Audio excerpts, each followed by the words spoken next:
4-5 দিনের মধ্যে নির্বাচনের তারিখ জানাবেন ডক্টর ইউনূস। যমুনায় আরও 14টি দলের সাথে বৈঠক। বিদেশ থেকে ভাড়ায় লোক এনে দেশ চালানো যায় না বলেছেন মির্জা ফখরুল। আন্তর্জাতিক মহলের মনোভাব বোঝার তাগিদ বিশিষ্টজনদের। আগামী নির্বাচনে অস্ত্রের চেয়েও গুজব ও কৃত্রিম বুদ্ধিমত্তা নিয়ে শঙ্কিত সিইসি। জুলাই সনদ ছাড়া ভোটে আপত্তি এনসিপির। বিমান বিধ্বস্তে দগ্ধ আরও 2 জনের মৃত্যু, নিখোঁজ মাত্র 1 জন। আগামী সপ্তাহে রিলিজের অপেক্ষায় 10 জন।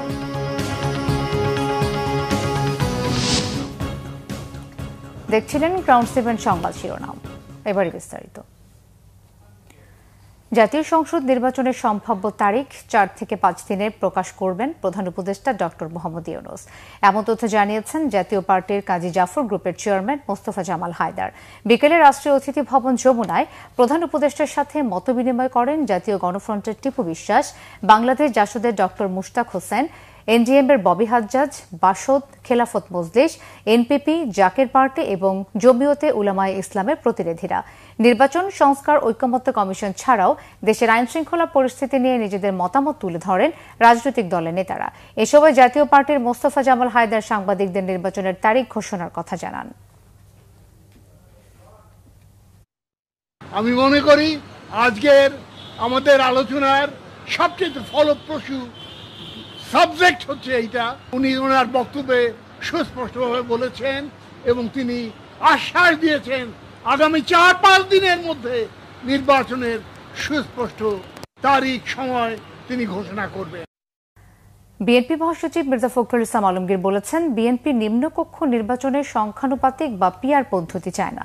তিনি বলেন, রাতারাতি সংস্কার সম্ভব নয়, কয়েকটি বৈঠক করেই সংস্কার হয়ে যাবে এমনটা ভাবা ঠিক নয়। আহমেদ সরওয়ারের রিপোর্ট। জুলাই বিপ্লব, প্রত্যাশা ও প্রাপ্তি বিষয়ে আলোচনা সভার আয়োজন করে জিয়া পরিষদ। শনিবার জাতীয় প্রেস ক্লাবে এই আলোচনায় বিএনপি মহাসচিব মির্জা ফখরুল ইসলাম আলমগীর বলেন, দেশ এক ক্রান্তিকাল অতিক্রম করছে। ফ্যাসিস্ট আওয়ামী লীগ দেশের সমস্ত প্রতিষ্ঠান ধ্বংস করে দিয়েছে। বর্তমান অন্তর্বর্তী সরকার কাজ করছে সংস্কারের মধ্য দিয়ে গণতন্ত্র ফিরে যাবার। কিছু কিছু রাজনৈতিক দল তারা বিভিন্ন রকম কথা বলতে শুরু করেছে এবং যে বিষয়গুলোর সঙ্গে বাংলাদেশের কোনো সম্পর্ক নেই। যেমন আপনারা দেখুন, খুব জোর করে বলছে আনুপাতিক হারে যে আপনার পিআর পদ্ধতির নির্বাচন। আমাদের সাধারণ মানুষ তো বোঝেই না যা আনুপাতিক হারের নির্বাচনটা কি। আমাদের দেশের সাধারণ মানুষ যারা তাদের এলাকাতে একজন নেতা চায়, প্রতিনিধি চায়, তার কাজগুলো করার জন্য সে একজন নেতৃত্ব খোঁজে, সেটা কোনো মতেই সম্ভব হয় না। আমরা এই কারণেই বলেছি যে নিম্নকক্ষের যে পার্লামেন্ট, সেই পার্লামেন্টে আমরা আনুপাতিক হারে নির্বাচন কথা আমরা চিন্তা করি না। মির্জা ফখরুল বলেন, রাজনৈতিক দলগুলোর মূল লক্ষ্য হওয়া উচিত জনগণের কাছে চলে যাওয়া। অনেকে মনে করছেন যে কয়েকজন লোক সংস্কার যারা করছেন তারা কতগুলো বৈঠক করে আপনার সংস্কারের কত বিষয় নিয়ে এসে জনগণকে দিয়ে দিলেন আর সংস্কার হয়ে গেল। সেভাবে সংস্কার হয় না। সংস্কার হতে হবে একটা প্রক্রিয়ার মধ্য দিয়ে। জনগণের প্রতিনিধি আমরা নির্বাচন করতে গেলেই বলবো যে বিএনপি শুধু নির্বাচন চায়। নির্বাচন কেন চাই সেদিকটা ভালো করে চিন্তা করুন, অবকাশই পায় না। নির্বাচন না হলে আমি প্রতিনিধি নির্বাচন করব কি করে? আর প্রতিনিধি নির্বাচন না হলে সে পার্লামেন্টে যাবে কি করে? আর পার্লামেন্টে না গেলে জনগণের শাসনটা প্রতিষ্ঠিত হবে কোত্থেকে? কয়েকজন ব্যক্তিকে দেশ বিদেশ থেকে ভাড়া করে নিয়ে এসে কি দেশ চালানো যায়? যায় না। এই যে সহজ সরল কথা, এই সহজ সরল কথাটা আমাদেরকে উপলব্ধি করতে হবে। এদিকে বিমান বিধ্বস্ত হয়ে নিহত মাইলস্টোন স্কুলের শিক্ষার্থী শহীদ আফনান ফাইয়াজের পরিবারের সাথে সাক্ষাৎ করেছেন বিএনপির সিনিয়র যুগ্ম মহাসচিব রুহুল কবির রিজভী। এ সময় তিনি দলের ভারপ্রাপ্ত চেয়ারম্যান তারেক রহমানের পক্ষ থেকে পরিবারের প্রতি সমবেদনা জানান। যার অমূল্য সম্পদ হারিয়েছেন, সে সম্পদ পৃথিবীর কেউ ফেরত দিতে পারবে না। আহমেদ সরওয়ার, বাংলা ভিশন, ঢাকা। অর্থ উপদেষ্টা ডক্টর সালেউদ্দিন আহমেদ বলেছেন, রাজনৈতিক বন্দোবস্ত ছাড়া রাষ্ট্র গঠন ও অর্থনৈতিক উন্নয়ন সম্ভব নয়। আর বিশিষ্টজনরা বলছেন, সংস্কারের ক্ষেত্রে আন্তর্জাতিক সম্প্রদায়ের ভাবনাটা বুঝতে ব্যর্থ হলে আগামীর বাংলাদেশ বাস্তবে রূপ দেয়া কঠিন হবে। অন্যদিকে বিএনপি মহাসচিব মির্জা ফখরুল ইসলাম আলমগীর বলেছেন, নির্বাচনের মাধ্যমে গণতান্ত্রিক প্রক্রিয়ায় ফিরে যেতে বিলম্ব হওয়া সঠিক নয়। রাজধানীতে বই প্রকাশ ও আলোচনা অনুষ্ঠানে তারা এসব কথা বলেন। গেল আওয়ামী শাসনের সময় বিশ্লেষণ করে অর্থনীতিবিদ হোসেন জিলুরের লেখা অর্থনীতি, শাসন ও ক্ষমতা যাপিত জীবনের আলেখ্য বইয়ের মোড়ক উন্মোচন হয় রাজধানীর সিডাপ মিলনায়তনে। আলোচনায় বক্তারা বলেন, নানা কারসাজিতে রাষ্ট্রকে সবসময় দখল করে রাখা হয়েছে। বলেন, গণ অভ্যুত্থানের মধ্য দিয়ে যে আকাঙ্ক্ষা তৈরি হয়েছে সেটি পূরণে ক্ষমতা ও জনগণের মধ্যে সমন্বয় ঘটাতে হবে।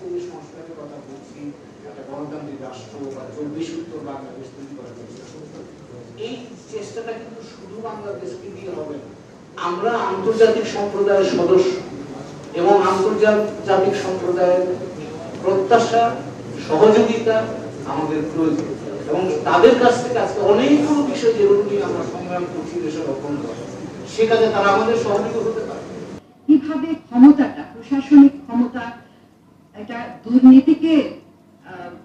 দুর্নীতিকে উস্কে দেয় কিংবা উৎসাহিত করে এবং তার ফলে অর্থনীতির যে ক্ষমতাটা, অর্থনীতি কার্যকরীভাবে তার দায়িত্ব পালন করার ক্ষমতাটা, সেটা কিভাবে ক্ষয় হয়ে গিয়েছে।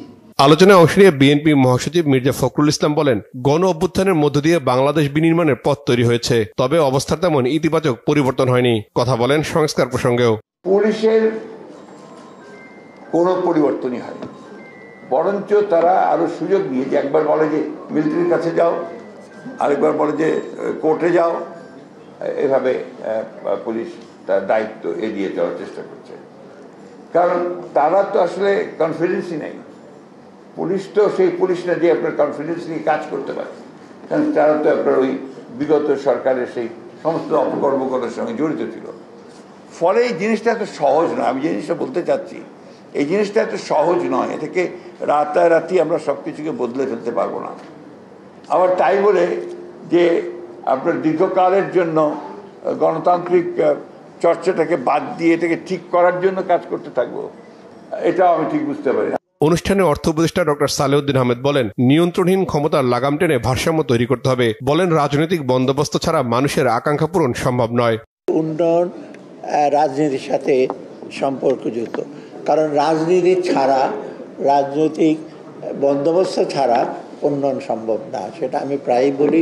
আমরা কিছু রিফর্ম করতে চেষ্টা করছি এবং রিফর্মের ব্যাপার অনেক আছে, যে অনেক কিছু করে ফেলবো, 10-11 সম্ভব না। আমি সাধারণত বলি একটা পদচিহ্ন পেছনে রেখে যাবো, যে যাতে এটা ফলো করতে পারি, কিন্তু লং টার্ম, মিড টার্ম সংস্কার করা যাবে না, ডিফিকাল্ট অনেক কিছু। বক্তারা বলেন, দুর্বল শাসন ব্যবস্থায় উন্নয়নের বয়ান তৈরি করা হয়েছে। দীর্ঘ সময় দুর্নীতিকে উস্কে দিয়ে দেশের অর্থনীতিকে ক্ষতিগ্রস্ত করা হয়েছে। রিশান নাসরুল্লাহ, বাংলাভিশন, ঢাকা। নির্বাচনের মাধ্যমে ক্ষমতার পরিবর্তন গুরুত্বপূর্ণ বলে মন্তব্য করছেন আইন উপদেষ্টা ডক্টর আসিফ নজরুল। তার মতে, ক্ষমতার পরিবর্তনের চিন্তা না থাকলে সরকার দানবীয় হয়ে ওঠে, যার উদাহরণ শেখ হাসিনা। শনিবার ঢাকা বিশ্ববিদ্যালয় হিউম্যান রাইটস সাপোর্ট সোসাইটি আয়োজিত 11তম মানবাধিকার সম্মেলন 2025 শীর্ষক সেমিনারে আসিফ নজরুল এসব কথা বলেন। তিনি বলেন, মানবাধিকারকে একটি সংস্কৃতি হিসেবে গড়ে তুলতে হবে, যা শুধু আইন দিয়ে সম্ভব নয়। এর জন্য সবার উপলব্ধি, আত্মশুদ্ধি ও স্বচ্ছতার প্রয়োজন। আইনগত ও প্রাতিষ্ঠানিক পরিবর্তনের সঙ্গে এসব বাস্তবায়িত হলে সত্যিকার অর্থে পরিবর্তন আসতে পারে। ক্ষমতার অপব্যবহার প্রসঙ্গে তিনি বলেন, ক্ষমতা থেকে সরে যাওয়ার ভয় চলে গেলে সরকার কিভাবে দানবে পরিণত হয়, আওয়ামী লীগের ফ্যাসিস্ট আমল থেকে মানুষ তা দেখেছে। এর ভয়াবহ মূল্য উপলব্ধি করে চিন্তাধারা বদলাতে হবে। এই ইনস্টিটিউশন গড়ার কাজটা আমরা বুঝি না। আমরা মনে করি সমস্ত সংস্কার হচ্ছে, এখন আপনারা দেখবেন অনেকে বলে সংবিধানের মধ্যে এটা ঢুকাচ্ছে, অ্যাজ ইফ সংবিধানে সবকিছু ঢুকালে সাথে সাথে মানুষজন চেঞ্জ হয়ে যাবে। 5 বছর পর আমি ক্ষমতা হারাবো, ওই ভয়ে হলেও সে খারাপ কাজ কম করে, মানবাধিকারের ভায়োলেশন কম করে, রহিস হয়ে করে। যখন ওই ভয়টা চলে যায়, তখন কি দানবে পরিণত হয়, সেটা আওয়ামী লীগের ফ্যাসিস্ট আমল থেকে আমরা বুঝতে পারি। প্রধান নির্বাচন কমিশনার AM নাসির উদ্দিন বলেছেন, সোশ্যাল মিডিয়া ও কৃত্রিম বুদ্ধিমত্তা আগামী নির্বাচনের সবচেয়ে বড় হুমকি, যা মোকাবেলায় দেশি বিদেশি বিশেষজ্ঞ টিম কাজ করছে। সকালে ত্রয়োদশ জাতীয় সংসদ নির্বাচন উপলক্ষে খুলনায় নির্বাচন কর্মকর্তাদের সাথে মতবিনিময় সভা শুরুর আগে সাংবাদিকদের তিনি এসব কথা বলেন। প্রধান নির্বাচন কমিশনার আরও বলেন, ভোট গ্রহণের 2 মাস আগে তফসিল ঘোষণা করা হবে। অবৈধ অস্ত্র উদ্ধার ও সন্ত্রাসী গ্রেফতারের ব্যাপারে কাজ চলছে। তফসিল ঘোষণার আগে এ ব্যাপারে অভিযান পরিচালনা করা হবে। এছাড়া দেশ ও জাতির কাছে নির্বাচন অবাধ, সুষ্ঠু ও নিরপেক্ষ করার দায়বদ্ধতা রয়েছে বলে জানান প্রধান নির্বাচন কমিশনার। এই ইলেকশনে এই অ্যাবিউজ অফ এআই, এটা একটা আমাদের জন্য বড় চ্যালেঞ্জ হিসেবে দেখা দিয়েছে। এখন আমরা seriously we are working on it. দেশি বিদেশি বিশেষজ্ঞদের নিয়ে কাজ করছি। নির্বাচনের তারিখের অন্তত 2 মাস আগে আপনারা জানতে পারবেন যে নমিনেশন কবে সাবমিট করতে হবে, উইথড্রয়ালের ডেট কবে, আপিলের ডেট কবে, প্রতি বরাদ্দের ডেট কবে, ইত্যাদি ইত্যাদি সব কিছু আপনি জানতে পারবেন। জাতীয় নাগরিক পার্টি এনসিপির আহ্বায়ক নাহিদ ইসলাম বলেছেন, অভ্যুত্থানের পরেও বাংলাদেশকে পুরনো পদ্ধতিতে চালানোর চেষ্টা অব্যাহত রয়েছে, যা তরুণরা কখনো করতে দেবে না। দুপুরে মৌলভীবাজারের বেরিরপাড় পয়েন্টে জুলাই পদযাত্রার সমাবেশে তিনি এসব কথা বলেন। নাহিদ ইসলাম বলেন, বিভিন্ন শক্তি সংস্কার ও নতুন সংবিধানের বিপক্ষে দাঁড়াচ্ছে। মানুষের সকল অধিকার নিশ্চিত না করে নির্বাচন নিয়ে পড়ে থাকলে চলবে না। বিচার সংস্কার ও নতুন বাংলাদেশ গঠনে জুলাই সনদ ও ঘোষণাপত্র নিশ্চিতে আগামী 3 আগস্ট ঢাকায় কেন্দ্রীয় শহীদ মিনারে সবাইকে সমবেত হওয়ার আহ্বানও জানান নাহিদ।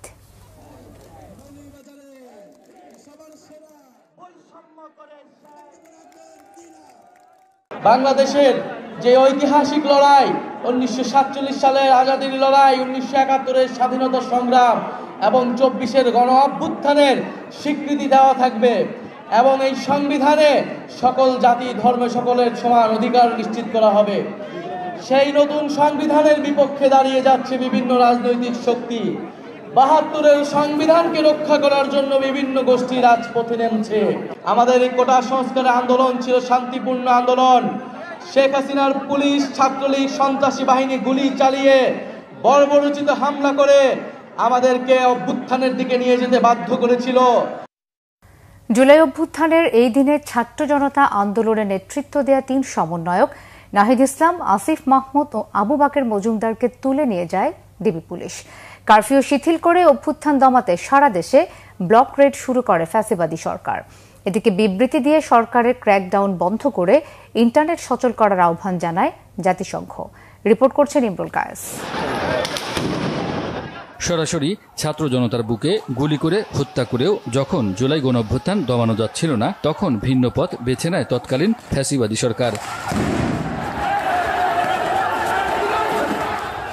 ছাত্র জনতার আন্দোলনের নেতৃত্বে থাকা শীর্ষ সমন্বয়কদের আটক করা হয়। সরকার গুম বাহিনীর হাত থেকে মুক্ত হয়ে রাজধানীর গণস্বাস্থ্য কেন্দ্রে চিকিৎসা নিচ্ছিল সমন্বয়ক নাহিদ ইসলাম ও আসিফ মাহমুদ। সেখান থেকে তাদের জোর করে তুলে নেয় ডিবি পুলিশ। সমন্বয়ক আবু বাকের মজুমদারকে আটক করে তারা। প্রথমে সরকারের তরফ থেকে কিছু না জানালেও বেশ কয়েক ঘন্টা পরে তাদের আটকের কথা স্বীকার করে তখনকার ডিবি প্রধান হারুনুর রশিদ।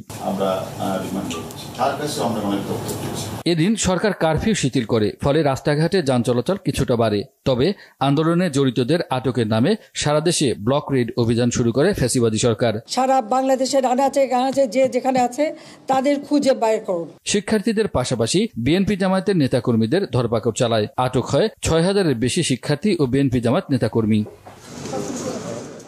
আহতদের না দেখে সরকারি স্থাপনা পরিদর্শনে যাওয়ায় ব্যাপক সমালোচনার মুখে এদিন স্বৈরাচারী প্রধানমন্ত্রী শেখ হাসিনা আহতদের দেখতে ঢাকা মেডিকেল কলেজ হাসপাতালে যান। আন্দোলনকে ভিন্ন খাতে নিতে আওয়ামী লীগ সাধারণ সম্পাদক ওবায়দুল কাদের বলেন, আন্দোলনকে পুঁজি করে বিএনপি জামাত, উগ্র বাম ও বিদেশিরা সরকার উৎখাতে ষড়যন্ত্র করছে, সেটা হতে দেওয়া হবে না। দেশি বিদেশি কুচক্রী মহল অবৈধভাবে সরকার হটানোর অপচেষ্টা চালিয়ে যাবে, সেটা আমরা হতে দিতে পারি না।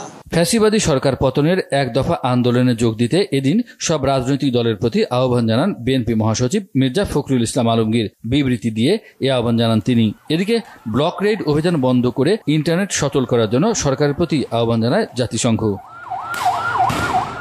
ইমরুল কায়েস, বাংলা ভিশন, ঢাকা। মাইলস্টোন স্কুলের সেই বিভীষিকাময় দুপুর পেরিয়ে গেছে 6 দিন, কিন্তু এখনো থামেনি কান্না, কমেনি আহাজারি। বিভিন্ন হাসপাতালে এখনও চিকিৎসাধীন রয়েছেন প্রায় অর্ধশত। আর সরকারি তথ্য মতে এখন পর্যন্ত নিভে গেছে ৩৫টি প্রাণ। নিখোঁজ রয়েছেন একজন, তবে সবার লাশ হস্তান্তর করা হয়েছে পরিবারের কাছে। জাতীয় বার্ন ইনস্টিটিউটে শনিবার মারা গেছেন 2 জন এবং রিলিজ দেওয়া হয়েছে 2 জনকে। রিলিজের অপেক্ষায় আরও 10 জন। বিস্তারিত জানাচ্ছেন মামুন আব্দুল্লাহ। বিমান দেখে আকাশে উড়বার যে স্বপ্ন দেখেছিল মাইলস্টোন স্কুলের শিক্ষার্থীরা, সে স্বপ্ন আর বাস্তব হবে না মর্মান্তিক দুর্ঘটনার শিকার শিক্ষার্থীদের। যেন আকাশ ভেঙে পড়েছে দুর্ঘটনার শিকার শিক্ষার্থী ও তাদের পরিবারের উপর। এ ঘটনায় পুরো দেশ শোকে স্তব্ধ। আল্লাহ তুমি দয়া করো, আমার বুকে আমার সন্তানকে ফিরাইয়া দাও। দুর্ঘটনার 6ষ্ঠ দিনেও শুনতে হচ্ছে বিমান দুর্ঘটনায় দগ্ধ শিক্ষার্থীর মৃত্যুর খবর। শনিবার সকালে খবর আসে স্কুলটির 7ম শ্রেণীর ছাত্র জারিফকে আর বাঁচানো সম্ভব হয়নি। 40% দগ্ধ নিয়ে ভর্তি ছিলেন রাজধানীর জাতীয় বার্ন অ্যান্ড প্লাস্টিক সার্জারি ইনস্টিটিউটে। তারও কিছুক্ষণ পরে দুঃসংবাদ আসে বার্ন ইনস্টিটিউট থেকে। বলা হয় পরপারে পাড়ি জমিয়েছেন স্কুলটির অফিস সহকারী মাসুমাও। 90% দগ্ধ হয়ে হাসপাতালে ভর্তি হয়েছিলেন তিনি। মানে 22 তারিখে সকালে আমরা এই বার্ন ইউনিটে আমরা নিয়ে আসি। হ্যাঁ, তখন কথা বলছে। নির্দিষ্টভাবে কারো উপরে দায় চাপানোর কিছু নেই। তো আমরা বলবো যে এইসব প্রশিক্ষণ বিমান ঢাকার ভিতরে না রাখার জন্য। আর বিশেষ করে যেহেতু একটা স্কুল, এখানে অনেকগুলো প্রাণ গেছে। এটা তো এমন না যে অল্প কটা ইয়ে গেছে। উনি ওখানকার স্টাফ ছিল, আমার বোন। আমার ছেলে হইলো, একটা ছেলে 6-এ পড়ছে, এই যে পরীক্ষা দিছে, সামনে অনেক স্বপ্ন ছিল, উনি আগাইতে পারলো না। আমি জানি না আমার কি হবে। হাসপাতালটিতে এখন পর্যন্ত 4 জন ক্রিটিক্যাল ও 9 জন সিভিয়ার রোগী ভর্তি আছে বলে জানান জাতীয় বার্ন ইনস্টিটিউটের ভারপ্রাপ্ত পরিচালক। শারীরিক অবস্থার উন্নতি হওয়ায় শনিবার 2 জনকে দেওয়া হয়েছে ছাড়পত্র। যে 2টা রোগীকে আমরা আজকে হারিয়েছি, একজনকে সকাল 9:30 আর একজনকে 10টার দিকে। আজকে আমরা 2 জন রোগীকে ডিসচার্জের ডিসিশন হয়ে গেছে। ক্রিটিক্যাল পেশেন্টের সংখ্যা এই মুহূর্তে 4 জন এবং সিভিয়ার পেশেন্টের সংখ্যা 9 জন। আহতদের সর্বোচ্চ চিকিৎসা সেবা দিতে এরই মধ্যে সিঙ্গাপুর, চায়না ও ভারত থেকে এসেছে বিশেষজ্ঞ চিকিৎসক দল। তাদের সাথে সমন্বয় করে আহতদের উন্নত চিকিৎসা সেবা দেওয়া হচ্ছে বলে জানান জাতীয় বার্ন ইনস্টিটিউটের ভারপ্রাপ্ত পরিচালক। যে সিঙ্গাপুর, চায়না এবং ইন্ডিয়ার যে টিম, এবং আসলে আমাদের চিকিৎসার ক্ষেত্রে কিন্তু এই নামগুলোর কোনো আলাদা বিষয় নাই, কারণ আমরা যে ডিসিশনগুলো নিচ্ছি একেবারেই ইন এনিমাস। এখানে আলাদা কারোর ডিসিশন নেই। আমাদের টিমই মেনলি এই ডিসিশনগুলো নেওয়ার পরে আমাদের টিমই, আমাদের জানেন আপনারা, আমাদের 6টা ইউনিট ভাগ করা আছে। 6টা ইউনিট চিফের নেতৃত্বে আসলে তারা সবাই আমাদেরকে সহযোগিতা করছে। জাতীয় বার্ন ইনস্টিটিউটে এখন পর্যন্ত 36 জন রোগী ভর্তি আছে। মামুন আব্দুল্লাহ, বাংলা ভিশন, ঢাকা। উত্তরায় মাইলস্টোন স্কুল অ্যান্ড কলেজ প্রাঙ্গণে যুদ্ধবিমান বিধ্বস্তের ঘটনায় নিহতদের আত্মার মাগফিরাত ও শান্তি কামনা এবং আহতদের দ্রুত আরোগ্য লাভের প্রার্থনায় আরও 2 দিন কলেজ বন্ধ ঘোষণা দিয়েছে স্কুল কর্তৃপক্ষ। এদিকে দুর্ঘটনার 6ষ্ঠ দিনেও ঘটনাস্থলে উৎসুক মানুষের ভিড় লক্ষ্য করা যায়। সহপাঠীদের হারিয়ে বাকরুদ্ধ প্রতিষ্ঠানটির শিক্ষার্থীরা। মহিবুল্লাহ মুহিবের রিপোর্টে বিস্তারিত। মাইলস্টোন স্কুল অ্যান্ড কলেজের 3য় শ্রেণীর শিক্ষার্থী শাফি সেদিন স্কুল ছুটির সাথে সাথে ক্লাসরুম থেকে বের হয়ে যাওয়ায় ভাগ্যক্রমে বেঁচে গিয়েছিল সে। অপলক দৃষ্টিতে ক্যাম্পাসের পানে তাকিয়ে শাফির 2 চোখ যেন বন্ধুদের খুঁজে ফেরে। দোলনায় খেলতেছিলাম, তারপর আমার একটা বড় ভাই আমার ডাইকা, তারপর হায়দার আলী হোস্টেলে ওই জায়গায় নিয়ে গেছে, তারপর এই যে বিমানটা পড়ছে। আমাদের ক্লাসরুমটা পুড়ে গেছে, অনেক কিছু পুড়ে টুড়ে গেছে, তারপর চেয়ার টেবিল পুড়ে গেছে, তারপর অনেকে টিফিন বক্স ছিল ওগুলো পুড়ে গেছে, ব্যাগটা পুড়ে গেছে।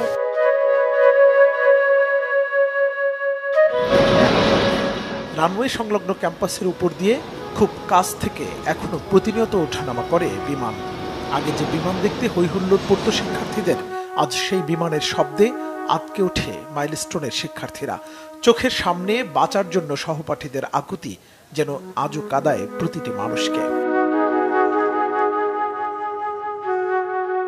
আমাদের মাথার মধ্যে প্লেন ক্রস করলে আমরা ছবি নিতাম, আমরা খুশি হতাম, আমাদের ভালো লাগতো। আর এখন ক্রস করলে আমি কানে হাত দিই, আমার হাত পা কাঁপে। শুধু আমি না, আমার সব ফ্রেন্ডরা। আমাদের যখন কলেজটা ওপেন হবে, সেটা আজ হোক, কাল হোক, 2 মাস পর হোক, 3 মাস পর হোক, একদিন তো হবে। এই যে আমরা যখন ভবনটার সামনে দিয়ে ক্রস করব, যখন জানালা দিয়ে দেখব ভবনটা, যখন মনে পড়বে সেই সিনটা যে আমি দেখছি বাচ্চাগুলো চিল্লাইতেছে, আমি দেখছি বাচ্চাগুলো পুড়ে যাচ্ছে, এগুলো তো ভুলতে পারবো না। এগুলো একটা ট্রমা। এই ট্রমাটা আমাদের সারা জীবন, যারা ওইখানে আমরা ছিলাম, এটা হয়তো বা সারা জীবন আমাদের পিছ ছাড়বে না। কালকে আসছিলাম, বাট ভিড়ের জন্য ওভাবে দেখা হয় না। আজকে ভিতরে গেলাম, দেখছি তো আমি কাছ থেকে দেখছি, বাট আগুনের পর আমি আসিনি, তো আজকে পর আসলাম। দুর্ঘটনার 6 দিন পেরিয়ে গেলেও মানুষের আনাগোনা যেন কমছেই না। চোখের পলকে আকাশের তারা হয়ে যাওয়া ছোট্ট ফুলগুলো আর সুবাস ছড়াবে না স্কুল আঙিনায়। দূর দূরান্ত থেকে আসা উৎসুক মানুষের কৌতূহল দৃষ্টি আর প্রশ্ন, কবে ফিরবে আবার কোলাহল স্কুল ক্যাম্পাসে?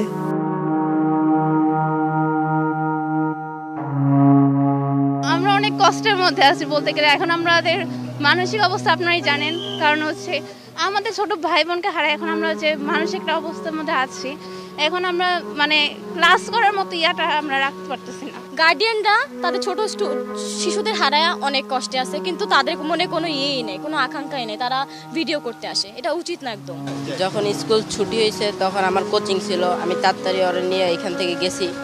আমরা গেট থেকে বাইরে আনার পরেই আর কি প্ল্যানটা ক্র্যাশ হয়েছে।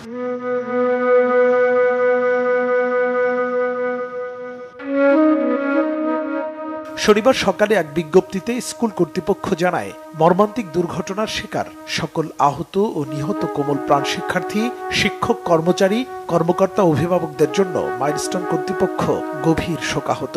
স্কুলের এই ক্ষত কাটিয়ে উঠতে আগামী আরো 2 দিন পাঠদান বন্ধ রাখার কথাও জানানো হয় বিজ্ঞপ্তিতে। মুহিবুল্লাহ মুহিব, বাংলা ভিশন, ঢাকা। মাইলস্টোনে বিমান দুর্ঘটনায় প্রতিষ্ঠানটির শিক্ষার্থী, আহত এবং নিহতদের পরিবারের সদস্যদের মানসিক স্বাস্থ্য ঝুঁকির আশঙ্কা বিশেষজ্ঞদের। তারা বলছেন, ট্রমা কাটিয়ে উঠতে প্রয়োজনে পেশাদার চিকিৎসকের পরামর্শ নিতে হবে। নাবিল জাহাঙ্গীরের রিপোর্ট, ক্যামেরায় লিটন খান। মাইলস্টোনের বিমান ট্র্যাজেডি, একসাথে এতগুলো শিশুর মৃত্যু ও আগুনে পুড়ে আহত হওয়ার ঘটনায় গোটা জাতি শোকাহত। তবে যারা এই ঘটনায় ক্ষতিগ্রস্ত, তাদের অভিজ্ঞতা অন্য সবার থেকে আলাদা। চোখের সামনে সহপাঠীকে আগুনে দগ্ধ হতে দেখেছেন কেউ, কেউ বা নিজের সন্তানকে, কেউ হয়তো নিজেই আটকা পড়েছিলেন সেই ভয়াবহ আগুনে, কেউ আবার হাসপাতাল থেকে হাসপাতালে ছুটে বেরিয়েছেন। এমন ভয়াবহ সব অভিজ্ঞতা চাইলেও মন থেকে মুছে ফেলা কঠিন। এই অবস্থায় আমাদের শিক্ষার্থীদের মানসিক স্বাস্থ্য, অভিভাবকের মানসিক স্বাস্থ্য খুবই নাজুক অবস্থায় আছে। শিশু মানেই তো পরিবারের বাবা মা, তাকে প্রথমত শক্তিটা অর্জন করতে হবে এবং তাকে যেন সে নিয়মিত রুটিন ওয়ার্কটার মধ্যে যদি সে তার ঘুম, দৈনন্দিন খাওয়া দাওয়া, মৌলিক চাহিদা পূরণের দিকে যদি আসতে পারে, নেতিবাচক নিউজগুলা পরিহার করা, তাকে ধীরে ধীরে হয়তো বন্ধুর কথা বলা, প্রতিষ্ঠানে আস্তে আস্তে যাইতে হবে। জাতীয় মানসিক স্বাস্থ্য ইনস্টিটিউটের পরিচালক জানালেন, এই ঘটনার ফলে মাইলস্টোনের শিক্ষার্থী, আহত ও নিহতদের পরিবারের সদস্যরা মানসিক স্বাস্থ্য ঝুঁকিতে আছেন। ট্রমা কাটিয়ে উঠতে প্রয়োজনে চিকিৎসকের শরণাপন্ন হওয়ার পরামর্শ এই বিশেষজ্ঞের। শিশু কিংবা কিশোর কিংবা এমনকি পূর্ণবয়স্ক মানুষদেরও যখন তারা এটাতে অবজার্ভ করবে কিংবা তারা এই ঘটনার মধ্যে দিয়ে যাবে, তাদের এই একুরি স্ট্রেস রিঅ্যাকশন কিংবা তাদের অন্যান্য আরও যে মানসিক রোগ তাদের সচরাচর হয়ে থাকে। এই জিনিসগুলি দেখেন যে ঘুম আসতেছে না, বারবার স্মৃতিগুলি মনে পড়তেছে, ভয় পাচ্ছে, ঘেমে যাচ্ছে, বুক ধড়ফড় করতেছে, অস্থির হয়ে যাচ্ছে, ফ্ল্যাশব্যাক হচ্ছে এবং আতঙ্কগ্রস্ত হয়ে যাচ্ছে, অবশ্যই দ্রুত মানসিক স্বাস্থ্য বিশেষজ্ঞের পরামর্শ তাদেরকে নেওয়ার জন্য আমরা অনুরোধ করতেছি। মাইলস্টোন ট্র্যাজেডিতে ক্ষতিগ্রস্তদের জন্য এরই মধ্যে বিশেষ সেল গঠন করেছে জাতীয় মানসিক স্বাস্থ্য ইনস্টিটিউট। চালু করা হয়েছে জরুরি কল সেবাও। নাবিল জাহাঙ্গীর, বাংলা ভিশন, ঢাকা। জুলাই গণ অভ্যুত্থানের অনেক মামলা উদ্দেশ্যমূলকভাবে করায় মামলার তদন্ত কাজ বিলম্বিত হচ্ছে বলে জানিয়েছেন স্বরাষ্ট্র উপদেষ্টা জাহাঙ্গীর আলম চৌধুরী। সকালে নারায়ণগঞ্জের র্যাব 11 সদর দপ্তর ও পুলিশ লাইন পরিদর্শনের পর তিনি এই কথা বলেন। উপদেষ্টা বলেন, এসব উদ্দেশ্যমূলক মামলায় যেন প্রকৃত ও নিরপরাধ ব্যক্তিরা হয়রানির শিকার না হয়, এজন্য সুষ্ঠু তদন্ত সাপেক্ষে অভিযোগপত্র দাখিল করা হবে। 5 আগস্টের পর থানা থেকে খোয়া যাওয়া অস্ত্রগুলো আগামী জাতীয় সংসদ নির্বাচনের আগে উদ্ধারে ব্যাপকভাবে অভিযান চালানো হবে বলেও জানান স্বরাষ্ট্র উপদেষ্টা।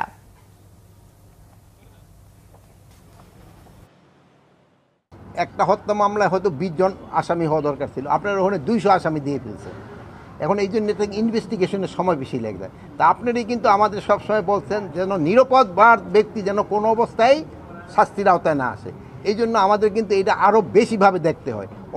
অনেকে নিজেদের স্বার্থ সিদ্ধির জন্য অনেকে কিন্তু কিছু নিরীহ লোকের নাম দিয়ে দিছে। আমরা সব অস্ত্রগুলি এখনও উদ্ধার করতে পারি নাই, আমরা অস্ত্রগুলি উদ্ধার করার চেষ্টা করতেছি এবং আল্লাহ দিলে হয়তো ইলেকশনে আগে আরও অনেক অস্ত্র উদ্ধার হয়ে যাবে এবং ইলেকশনটা যেন আপনাদের সহযোগিতায়, জনগণের সহযোগিতায় ভালোভাবে হতে পারে, এই জন্য আমরা অবশ্যই চেষ্টা করব। আগামীতে কোনো সরকার যেন নিজ স্বার্থে কথায় কথায় সংবিধান পরিবর্তন করতে না পারে, সে বিষয়ে ঐকমত্যে পৌঁছার তাগিদ বিশিষ্টজনদের। এছাড়া রাষ্ট্রের গুরুত্বপূর্ণ পদে স্বচ্ছ নিয়োগ দিতে না পারলে সবকিছুই পণ্ড হবে বলেও মন্তব্য করেন তারা। রাজধানীতে সুশাসনের জন্য নাগরিক সুজন আয়োজিত এক সংলাপে অংশ নিয়ে রাজনীতিবিদরা বলেন, 1 বছরেও দৃশ্যমান কোনো সংস্কার বা পরিবর্তন করতে পারেনি অন্তর্বর্তী সরকার। ওবায়দুল্লাহ মামুনের প্রতিবেদন। অন্তর্বর্তী সরকার রাষ্ট্র সংস্কারে 11টি কমিশন গঠন করেছে। প্রথম দফার আলোচনার পর চলছে দ্বিতীয় দফার আলোচনা। সব দল ও নাগরিকদের মতামত ঐক্যের ভিত্তিতে গঠিত হবে জুলাই সনদ। আর সেই প্রস্তাবিত সনদ কেমন হবে সে বিষয়ে শনিবার দিনব্যাপী রাজধানীর কৃষিবিদ ইনস্টিটিউশনে সংলাপের আয়োজন করে সুশাসনের জন্য নাগরিক সুজন। ধন্যবাদ। সংলাপে দ্বিকক্ষ বিশিষ্ট আইনসভা প্রধানমন্ত্রীর ক্ষমতার ভারসাম্য আনতে একই ব্যক্তি সরকার ও দল প্রধান হতে পারবেন না, এক ব্যক্তি 2 মেয়াদের বেশি রাষ্ট্রপতি থাকতে পারবেন না ও ভোটের মাধ্যমে নারী সংসদ সদস্য নির্বাচন, এরকম বেশ কিছু বিষয়ে একমত পোষণ করেন বক্তারা। সংলাপে বিএনপি নেত্রী শামা ওবায়েদ বলেন, বিএনপি সংস্কার চায় না, দেশে এরকম ন্যারেটিভ প্রচলিত আছে, কিন্তু বিএনপি সংস্কারের পক্ষে। বলেন, গণতান্ত্রিক প্রতিষ্ঠানকে সংস্কার করা না গেলে কোনো পরিবর্তন সম্ভব নয়। আর বর্তমান সরকারের কঠোর সমালোচনা করে গণ অধিকার পরিষদ বলছে, সরকার সব সিদ্ধান্ত নিচ্ছে বিএনপিকে কেন্দ্র করে। হচ্ছে যে অবশ্যই এই সংস্কারগুলো প্রয়োজন, কিন্তু তার আগে আমাদের গণতান্ত্রিক প্রতিষ্ঠানগুলোকে সংস্কার করতে হবে, আমাদের জুডিশিয়ারিকে সংস্কার করতে হবে, আমাদের দুদককে সংস্কার করতে হবে। সেগুলো এই সিস্টেমকে যদি সংস্কার করা না যায়, সিস্টেমকে যদি স্বচ্ছ এবং দায়বদ্ধ করা না যায়, তাহলে রাজনৈতিক দলগুলো ভিতরে যতই সংস্কার করুক, আমার কিন্তু আলটিমেটলি গেইনটা আমরা পাবো না। একটা মেরুদণ্ড ভাঙা সরকার, আমরা গণ অভ্যুত্থানের পরে এই রকমের দুর্বল সরকার বাংলাদেশের 53 বছরের ইতিহাসে সবচেয়ে জনপ্রিয় এবং জনসমর্থিত সরকার এই অভ্যুত্থানের পরে গঠিত হয়েছিল। স্থানীয় সরকার নির্বাচন ছাড়া জাতীয় নির্বাচন সুষ্ঠু সম্ভব নয় দাবি করে বিশিষ্টজনেরা বলেন, প্রস্তাবিত স্থানীয় সরকার আইনে 30 থেকে 40 দিনে ইউনিয়ন থেকে সিটি নির্বাচন সম্ভব। কতগুলো সে মৌলিক যদি সংস্কার না হয়, তাহলে ওই যে আমাদের নির্বাচন হবে, কিন্তু এই নির্বাচনে কোনো আমাদের গণতান্ত্রিক উত্তরণ ঘটবে না, সুষ্ঠু নিরপেক্ষ নির্বাচন হবে না। তো এই মৌলিক সংস্কারের মধ্যে একটা হলো যে কথায় কথায় যেন সংবিধান পরিবর্তন করতে না পারে। আপনি যে ইলেকশন করবেন জাতীয় নির্বাচন, আমি তো এখনো বিশ্বাস করতে পারছি না জাতীয় নির্বাচন আপনি করতে পারবেন। যে পুলিশ, যে ব্যুরোক্রেসি, যে রাজনৈতিক দলগুলো আপনারা আছেন, এই ইলেকশন আসলে আরো হত্যা বাড়বে, মারামারি বাড়বে, রক্তপাত বাড়বে মনে হচ্ছে। প্রত্যেক রাজনৈতিক দলের সাথে আলোচনা করবে এমন কোনো কথা নেই। রাজনৈতিক দলগুলো আমাদের সবার ঠিকাদারি নিয়ে নেয় নাই। ওবায়দুল্লাহ মামুন, বাংলা ভিশন, ঢাকা। 1 বছরের অভিজ্ঞতায় দেশের অর্থনীতিতে অনেক সম্ভাবনায় দেখছেন বাণিজ্য, বেসামরিক বিমান পরিবহন ও পর্যটন উপদেষ্টা শেখ বশিরউদ্দিন। সকালে রাজধানীর একটি হোটেলে বিমান ও পর্যটন মন্ত্রণালয় আয়োজিত জুলাই পুনর্জাগরণ অনুষ্ঠানমালা শীর্ষক আলোচনায় তিনি একথা জানান। শেখ বশিরউদ্দিন বলেন, ফ্যাসিস্ট আমলে শিক্ষাঙ্গন, বিচারালয়, আর্থিক প্রতিষ্ঠান, এমনকি ধর্মীয় প্রতিষ্ঠানেও দুর্নীতি চালু হয়েছে। জুলাইয়ের চেতনায় একটি ন্যায়ভিত্তিক রাষ্ট্র তৈরি করা হবে, যেন ভবিষ্যৎ প্রজন্ম সুন্দর একটি রাষ্ট্র পায়। অর্থ খাতে শৃঙ্খলা ফিরে আসছে জানিয়ে বাণিজ্য উপদেষ্টা বলেন, দেশের অর্থনৈতিক ভবিষ্যৎ নিয়ে আশাবাদী তিনি। প্রায় বছর খানেকের মতো সরকারের কাজ করে আমার কাছে স্পষ্ট হয়েছে যে এই দেশের সম্ভাবনা আমরা যদি সামগ্রিকভাবে কাজ করি, অপার সম্ভাবনা আমাদের, এবং আমরা এই সম্ভাবনার যে সামগ্রিক রূপায়ণ যদি দেখি, আমাদের অর্থনীতি যেখানে আমাদের ফ্যাসিস্ট খুব স্পষ্ট উচ্চারণে বলেছিল যে মার্চ এপ্রিলে দুর্ভিক্ষ হবে, সেখানে এখন আমাদের যে ফাইন্যান্সিয়াল অ্যাকাউন্ট বা আমাদের যে চলতি হিসাব দেশের, দুই জায়গায় আমাদের এখন উদ্বৃত্ত তৈরি হয়েছে। সংবাদ শেষ করব ক্রাউন সিমেন্ট শিরোনামগুলো আরো একবার জানিয়ে। 4-5 দিনের মধ্যে নির্বাচনের তারিখ জানাবে ডক্টর ইউনূস। যমুনায় আরো 14টি দলের সাথে বৈঠক। বিদেশ থেকে ভাড়ায় লোক এনে দেশ চালানো যায় না বলেছেন মির্জা ফখরুল। আন্তর্জাতিক মহলের মনোভাব বোঝার তাগিদ বিশিষ্টজনদের। আগামী নির্বাচনে অস্ত্রের চেয়েও গুজব ও কৃত্রিম বুদ্ধিমত্তা নিয়ে শঙ্কিত সিইসি। জুলাই সনদ ছাড়া ভোটে আপত্তি এনসিপি। বিমান বিধ্বস্তে দগ্ধ আরো 2 জনের মৃত্যু, নিখোঁজ মাত্র 1 জন। আগামী সপ্তাহে রিলিজের অপেক্ষায় 10 জন।